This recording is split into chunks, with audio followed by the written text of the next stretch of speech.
ஒருத்தர் குற்றம் புரிகிறார்னா தடுக்கிற சக்தி இருந்தால் தடுக்கணுமா இல்லையான்னா பகவான் தடுத்திருக்காரே.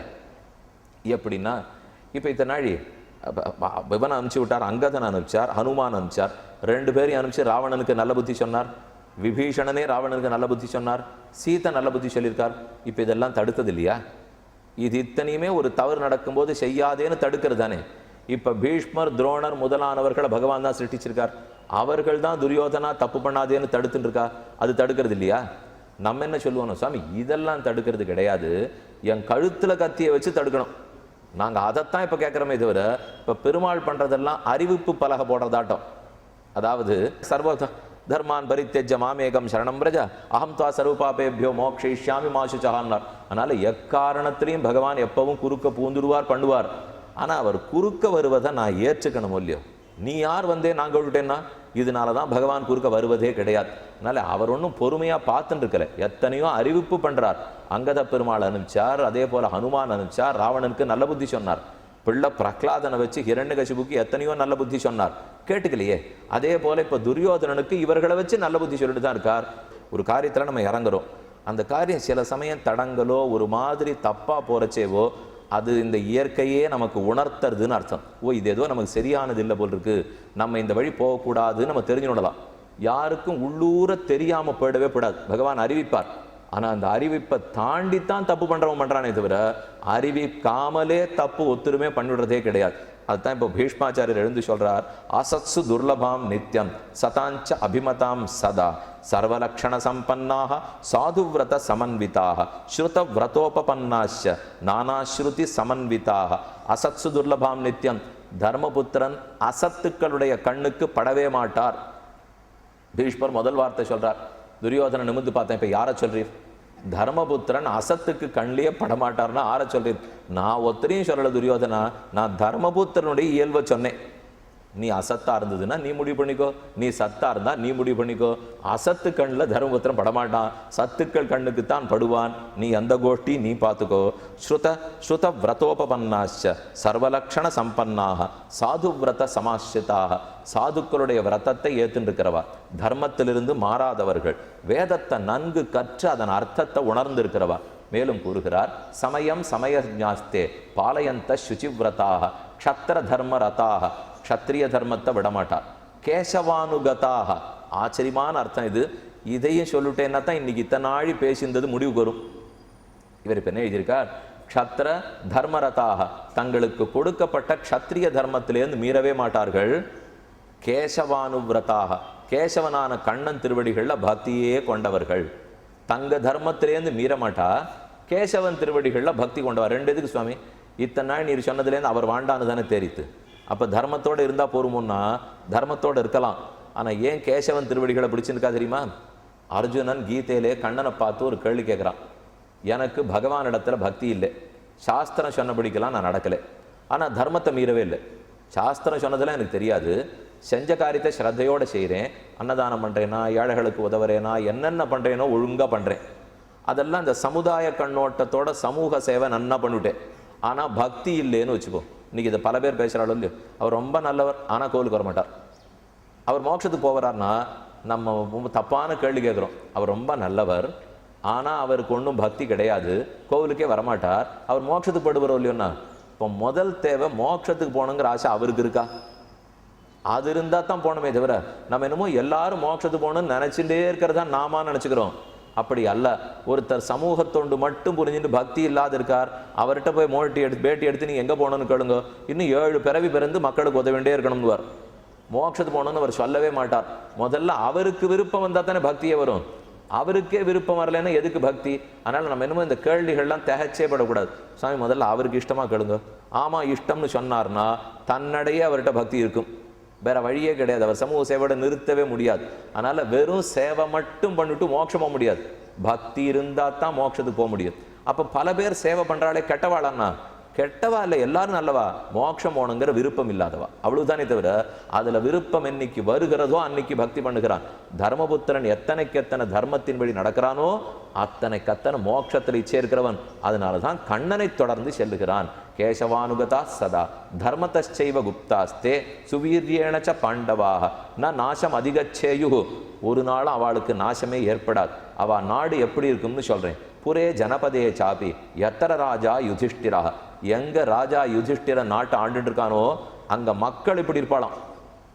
ராஜா எப்படி இருப்பான்னு சொல்லல, அதுவே நடக்காது.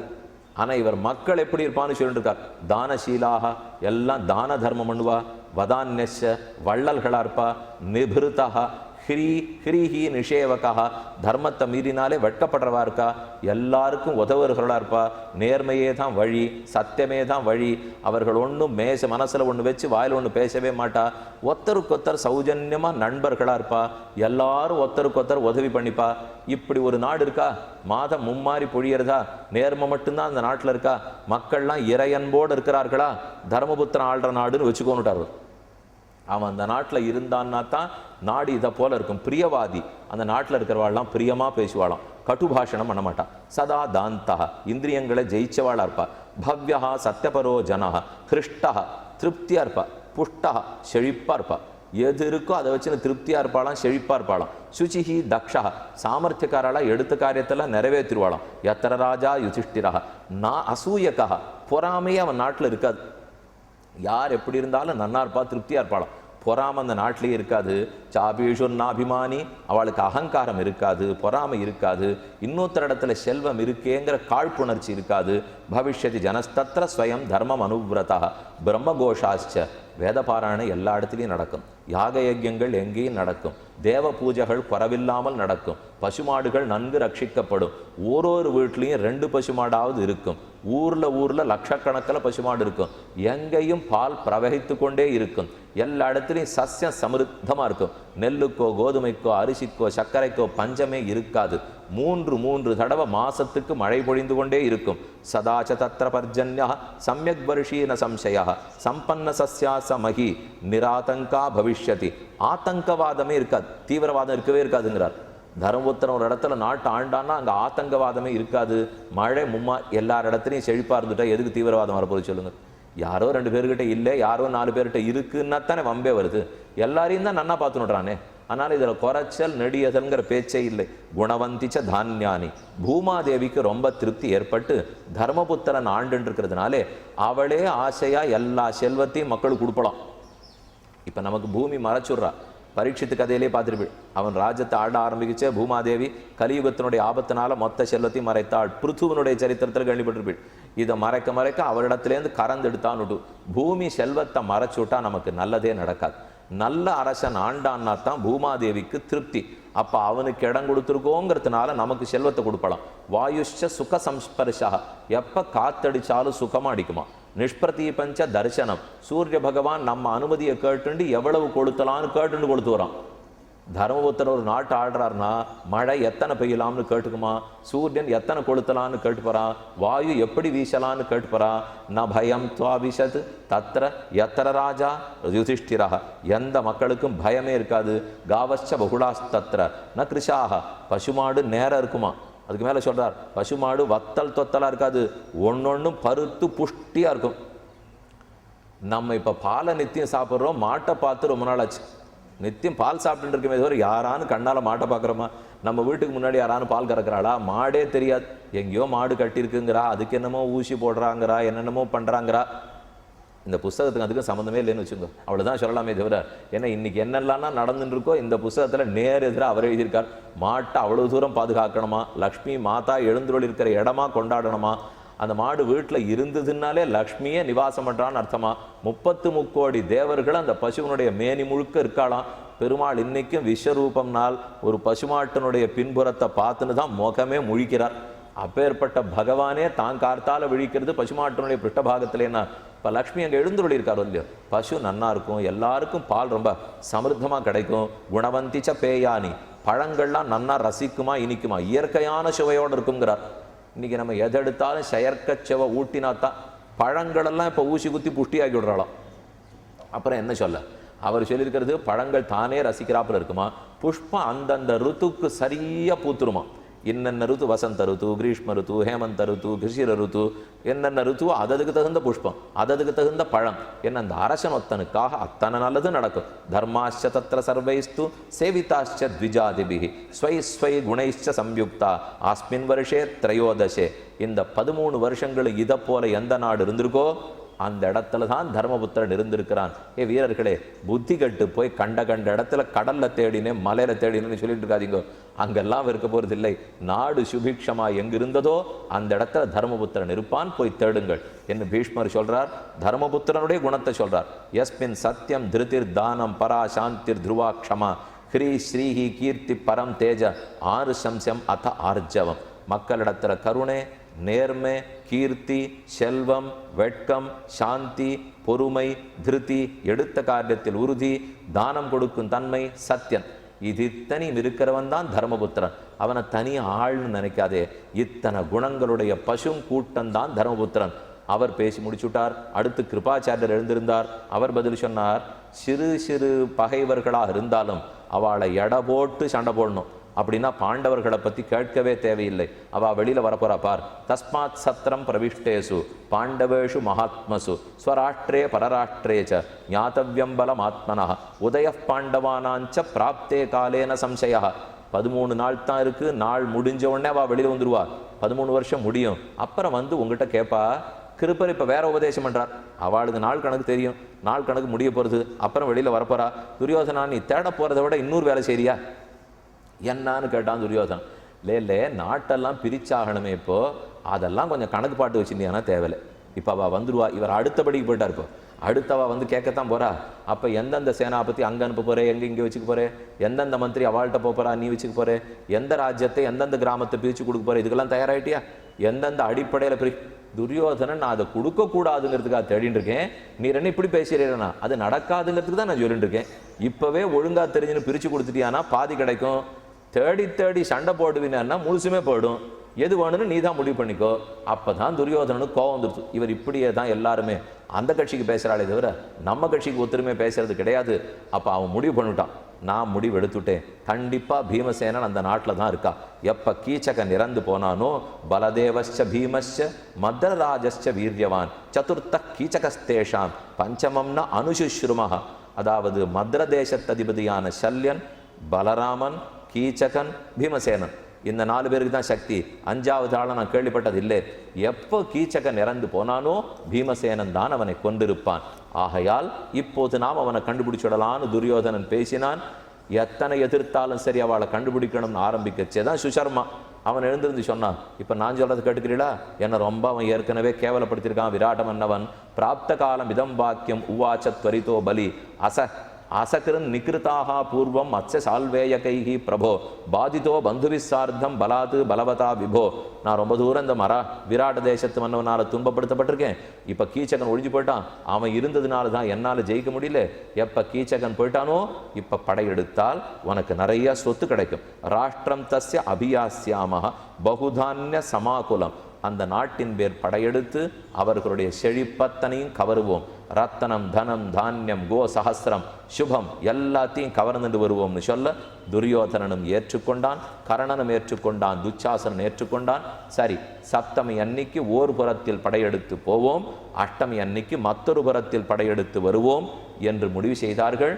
அந்த தேசத்தின் பேரில் படையெடுக்கணும்னு முடிவு பண்ணி எல்லாரும் சைன்யத்தை திரட்டின்னு போகட்டும். இன்னைக்கு ராத்திரி முழுக்க அவள் பிரயாணம் பண்ணிகிட்டே இருக்கட்டும். இப்போ நாம் பார்த்துட்டு இருக்கிற விராட பருவத்தே பஞ்ச பாண்டவர்களுக்கும் எத்தனையோ ஆபத்து மறைந்திருக்க வேண்டிய நிர்பந்தம். பகவானை பிரார்த்தித்து கொண்டு தங்கள் குருக்களையெல்லாம் வேண்டிக் கொண்டு விராட நகரத்திலே புரிந்து அஜ்ஞாதவாசத்தை செவ்வனே முடிக்க இருந்தார்கள். 13வது வருஷம் மட்டும் ஓராண்டு அஜ்ஞாதவாசம். யாரும் அறியாமல் வாழ வேணும், ஒருத்தரும் கண்டுபிடித்து விடக்கூடாது. அந்த ஓர் வருஷத்தினுடைய கடைசி நாள் வந்தது. அந்த நாளில்தான் துரியோதனன் முதலானோர் படையெடுத்தார்கள். 2 நாள் படையெடுத்திருக்காங்கிறத பார்த்தோம். சப்தமி அன்று ஒரு புறத்திலிருந்தும் அஷ்டமி அன்று வடபுறத்திலிருந்தும் படை சூழ்ந்தது. இல்லை, சப்தமன்னைக்கு என்ன படை எடுத்தார்களோ அதுதான் அந்த வருஷத்தினுடைய கடைசி நாள். அர்ஜுனனை தவிர பஞ்சபாண்டவர்களில் மிச்சம் இருக்கிற 4 பேரும் விராட்ட மன்னவனோடே தெற்கு புறத்தை காக்க போனார்கள் என்று பார்த்தோம். அந்த பக்கத்தில் எதிர்த்து வந்தவன் சுஷர்மா.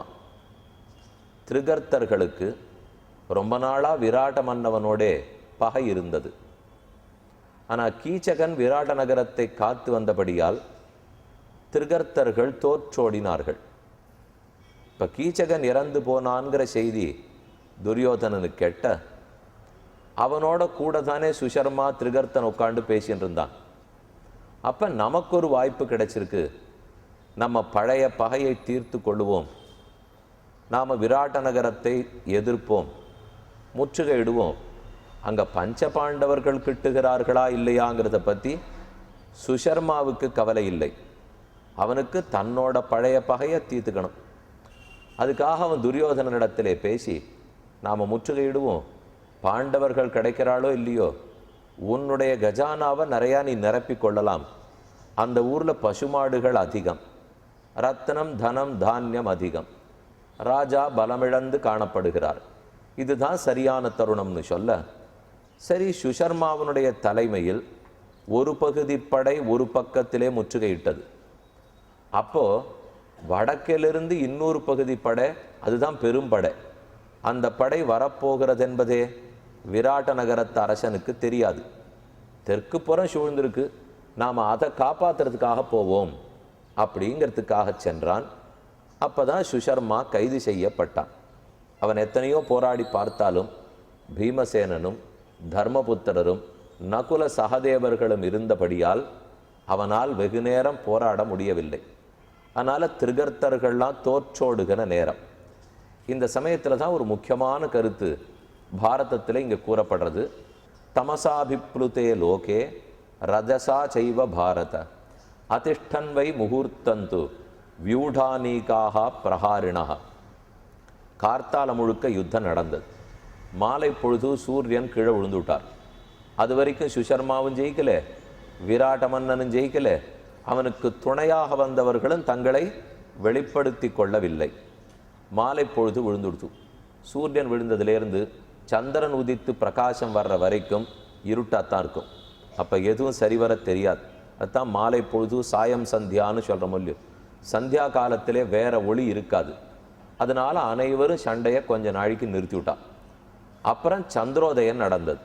சந்திரன் முழுக்க பிரகாசமாயிட்டார். ஏன்னா இப்போ மத்தியமி அஷ்டச்சந்திரனில் இருக்காரோ இல்லையோ, அது எந்த பருவத்திலும் அஷ்டமி திதிங்கிறது தான் நடுவான திதி. அதுக்கு முன்னாடி 7 நாட்கள் இருக்கும், பின்னாடி 7 நாட்கள் இருக்கும். இப்போ சப்தமி முடிஞ்சு அஷ்டமி வரப்போகிறது. ஏன்னா போரெடுத்தது படையெடுத்தது சப்தமி திதியிலே, சப்தமி வரைக்கும் இன்னவா வெளிப்படுத்திக்கல. மேலும் சப்தமி திதியில் படையெடுத்தது துரியோதனன் தான் அங்கே சர்ச்சையே தவறிழைத்து விட்டான்.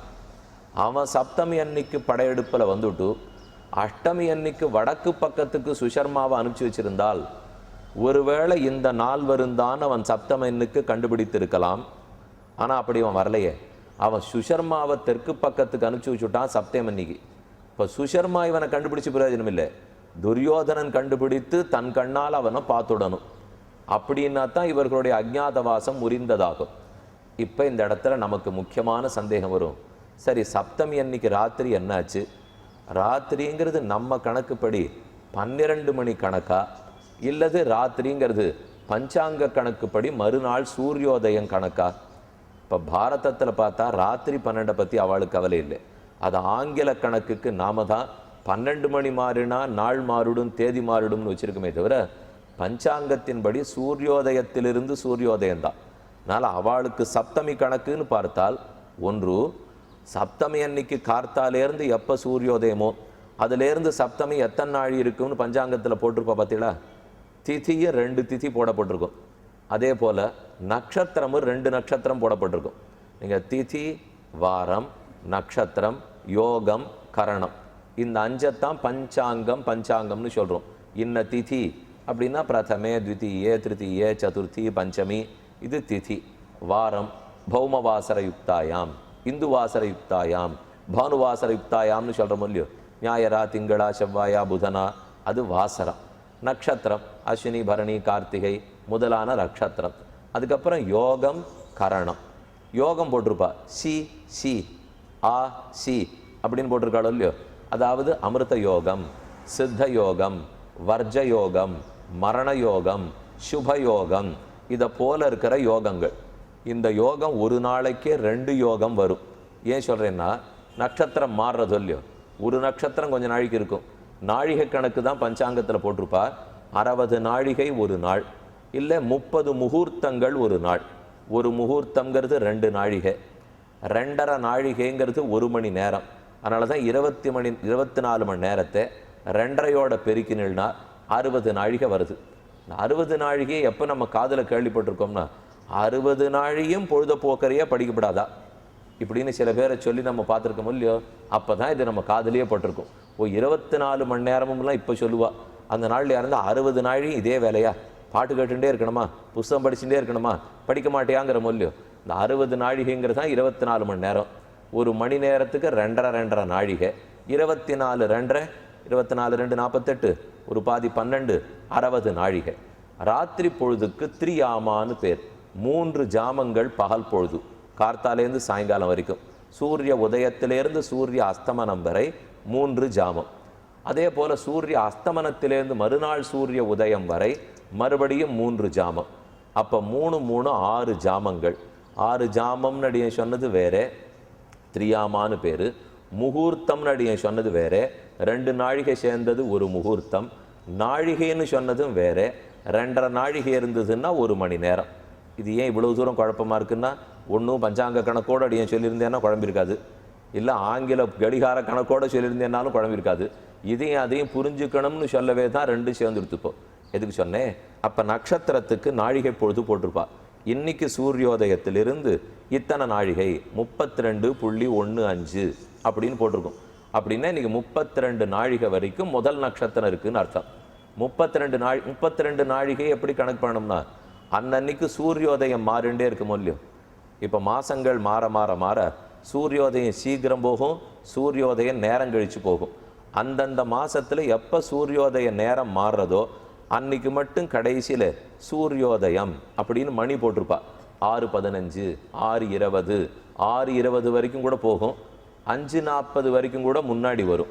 அதே குளிர்காலம் போக போக பின்னாடி போயிட்டே இருக்கும், வெயில் காலம் வர வர முன்னாடி வந்துட்டே இருக்கும். இது சூரியனுடைய சாரம். சூரியன் எப்படி நடக்கிறார் போகிறாருங்கிறத பொறுத்தது. பஞ்சாங்கத்திலேயே 2 உண்டு, சௌரமானம்னு ஒன்று, சாந்திரமானம்னு ஒன்று. ஆந்திரத்தில் பார்க்கறது வேற பஞ்சாங்கம், தமிழகத்தில் பார்க்கறது வேற பஞ்சாங்கம். இப்போ யுகாதி பண்டிகை வருது இல்லையோ, வருஷ ஆரம்ப பண்டிகை, அது ஆந்திரத்தில் இருக்கிற பண்டிகை. யுகாதி பண்டிகைங்கிறது அவளுடைய பஞ்சாங்கத்தின்படி வருஷ பிறப்பு. ஆனால் நமக்கு சித்திர மாதம், நமக்கும் சரி மலையாளத்தும் சரி, அநேகமாக ஒரு நாளில் வருஷ பிறப்பு வரும், அல்லது அடுத்தடுத்த நாள். சித்திர விஷுன்னு போடுறாடோ இல்லையோ, அவர்களுக்கு விஷுன்னு போடுறதுன்னு தமிழகத்தில் சித்திர வருஷ பிறப்புங்கிறதும் ஒன்று தான். இதுக்கு குறுக்க நீங்கள் இன்னொன்று குழப்பினடாதீங்கோ, வருஷப்பிறப்பே சித்திரதானான்னு கேட்காதீங்க. அதையும் கேட்டீங்கன்னா இருக்கிற 2 நாட்காட்டியை வச்சுன்னு 10 பாடே இத்தனை நாள் போகிறோம், இனிமேல் 3வது நாட்காட்டியும் வச்சுன்னு நம்மளால் பட முடியாது. அதெல்லாம் அந்த மாதிரி சட்டுன்னு மாற்றி விடுற சமாச்சாரங்களும் இல்லை. அப்படி மாற்றி விட்டதுக்காக என்ன சங்கல்பத்தை மாற்றிட போகிறாளா? நாம் என்ன சொல்கிறோமோ அது என்னைக்கானு மாறிப்பட போகிறதா? இல்லை சூரியன் எங்கே போகிறாரோ ராசி மாறிப்படுமா? அவர் 2.5 வருஷத்துக்கு ஒரு ராசியில் சுத்த போகிறார். அவருடைய வடக்கு வீதி இருக்குது, நடு வீதி இருக்குது, தெற்கு வீதி இருக்குது. மொத்தம் 9 மார்க்கங்கள் சூரியனுக்கு உண்டு. இதில் ஒரு மார்க்கத்திலையும் 3 நட்சத்திரத்தில் அவர் பிரயாணம் பண்ணுறார். அதனால் 9 3 27 நட்சத்திரங்களில் நடக்கிறார். அதில் 2.25 நட்சத்திரம் தான் கணக்கு. அஸ்வினி பரணி கார்த்திகை கால் மேஷம் ராசி சொல்கிற இல்லையோ. ராசிக்கு நட்சத்திரம் பிரிச்சுன்னா முதல் நட்சத்திரம், அடுத்த நட்சத்திரம், 3வது நட்சத்திரத்தில் முதல் பாதம். அதனால தான் ஒரு நட்சத்திரத்தையும் 4 பாதமாக பிரிக்கிறாளா. அதில் முதல் பாதத்தை மட்டும் முன்னாடி சேர்த்துருவா. இப்போ மேஷ ராசின்னு எடுத்துங்க, அஸ்வினி பரணி கார்த்திகை கால் அப்படின்னா அஸ்வினி நட்சத்திரம், பரணி நட்சத்திரம், கார்த்திகை நட்சத்திரத்திலே 4 பாதங்களில் முதல் பாதம் மட்டும். அடியன் ஜோசியனும் இல்லை, அடியன் இப்போ அதை பற்றி சொல்கிறதுக்கும் வரல. இருந்தாலும் நீங்கள் இந்த கணக்கை தெரிஞ்சுக்கணுங்கிறதுக்காக சொல்லிட்டு இருக்கேன். இப்போ அப்போ பகல் பொழுதுக்கு 3 ஜாமங்கள் 30 நாழிகை. அந்த நாழிகை கணக்கு போட்டால் அதை நம்ம சூரியோதயத்திலேருந்து கணக்கு எழுதுக்கணும். இப்போ 30 நாழிகைங்கிறோம், 2.5 வகுத்தில்னா முடிஞ்சு போச்சு. பகலில் 12 மணி நேரம், 12 2.5 30, இன்னொரு 12 2.5 இன்னொரு 30. அப்போ 32 நாழிகைன்னு சொல்லியிருந்தால் அன்னை காலை சூரியோதயம் 6:15 மணின்னு போட்டிருக்குன்னு வச்சுங்க. அப்போ 6:15 6:15, அப்போ ஒரு 30 நாழிகை முடிஞ்சு போயிடும். அப்புறம் 2 நாழிகை சுமாராக 50 நிமிஷம் வரும்னு வச்சுங்க. அப்போ மாலை 6:15 50 நிமிஷங்களை கூட்டி 7 5, அப்போ அத்தனை நாழிகை வரும்னு கணக்கு வச்சுக்க வேண்டியதான். அப்போ நட்சத்திரம் மாற போகிறது. அது மாறுற சமயத்தில் யோகம் மாறி போயிடும். இது சித்த யோகம், இது மரண யோகம், இது வர்ஜ யோகம் அப்படின்னு போட்டிருக்காளோ இல்லையோ. நித்தியப்படியே பஞ்சாங்கத்தை ஒரு முறை நாம் பார்க்கணும்.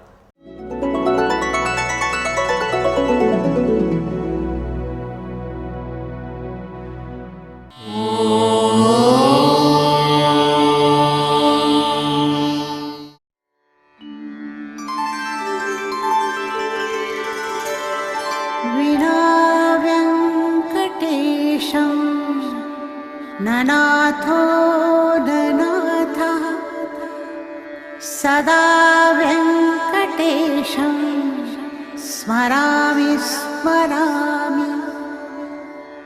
हरे वेङ्कटेश प्रसीद प्रसीद, प्रियं वेङ्कटेश प्रयच्छ प्रयच्छ।